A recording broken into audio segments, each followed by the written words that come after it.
Hey guys, what's up? Mrparka here, and I'm here to do another review for myself, for my own channel. This is the the third Beelzebub movie I'll be reviewing. I expect 2 more after this.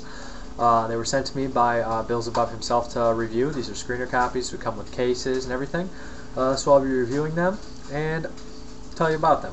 So if you guys are wondering why all the Beelzebub movies, that's why. I review any horror movie, cult movie sent to me. So there you go. And this one is Assmonster. I made the same mistake they do in the credits. Anyways, as Ravager, Scream Queen, and Breaking Her Will are more serious, this one is definitely comedic. Or basically, the film is a film within a film and a parody at the same time. Think Brutal Massacre, a comedy, but not as well acted and a different type of humor. The movie actually has Beelzebub himself in it. I don't know how close he really is like that in real life, but he basically plays a guy who sees a really bad, low-budget movie by a guy he knows, a sleazy director. And basically, it's just a movie with girls walking around topless to get the people to buy it. And basically, therefore, him and a couple of his buddies think, we can do this. So they shoot out and they go out and make it, and that's the movie, basically. The funny things that happen to them while trying to make a movie. There's a couple really funny parts in there, like he's looking up actresses to be nude, and he sees actor under their name, so he thinks they're transvestites, stuff like that.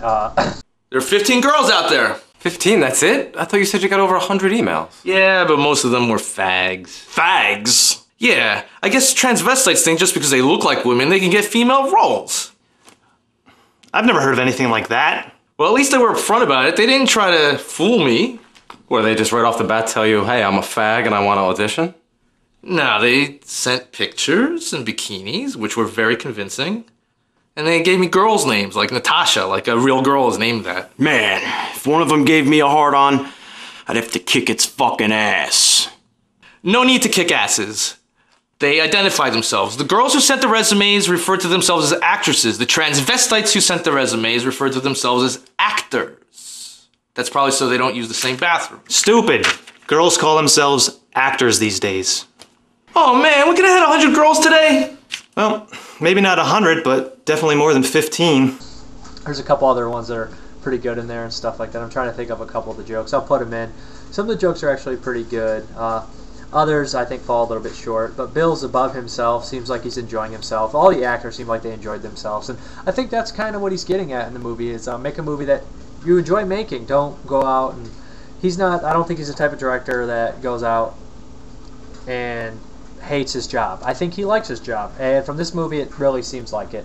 I mean, basically in the movie, the guys are making the movie and they get to fondle the women and everything, and they seem to be enjoying themselves. The guy who played Rocco, I think his lines sometimes came off a little bit more stale, but then again, he did alright. I mean, it's a really no-budget movie here.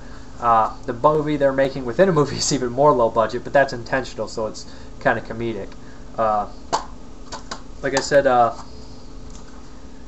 pretty much it. If you enjoy like his other movies, this one's probably fun to watch to see maybe how his other movies are done, sort of. I mean, there's a lot of butt shots, and I'm not sure whether I enjoyed it. I didn't love it. I didn't hate it. It was somewhere in the middle. You know, it kept me entertained, but I'm not sure if that's from the gratuitous ass shots or the humor. It's one or the other. Maybe a little bit of both, which is, I think, the main objective of this movie. I mean, this is one of those movies that, by title alone, you know what you're getting into. Be warned. I mean, it's called Assmonster, the making of a horror movie. So if you go into it thinking, this is going to be a badass, serious movie, I mean, look at the case. By case and title, you know what you're getting into. You're getting into a silly, low budget, maybe too low budget for some taste, maybe just, this one's a little more amateur, I think, than Breaking Her Will, where Breaking Her Will was very actually serious, and I think the plot was good. This one was very comedic and very laxed making, I think, but this is your type of movie, low budget, comedy, parody type thing about filmmaking, then check it out. But if not, steer clear, because I don't think you'll enjoy it. If you didn't enjoy his other movies, I don't think you'll enjoy this one either. There will be a review on the side of this one, because my thoughts are a little jumbled here, because, you know, I'm not used to tackling, this is more of a comedy than a horror movie. I'm not used to tackling that kind of subject, but there'll be a review on the side that maybe you guys will like instead. Thank you for watching. Have a good one. Bye. I see you for a second, boss? What's with this boss crap? Well, I just thought that I should be formal because of the stuff that I have to tell you. Are you on a schedule, Brick? Okay, have a seat. I just wanted to tell you that I'm working on a movie with some partners. You don't have to give notice. I'm an at-will employer. You can leave at any time, or I can fire you at any time.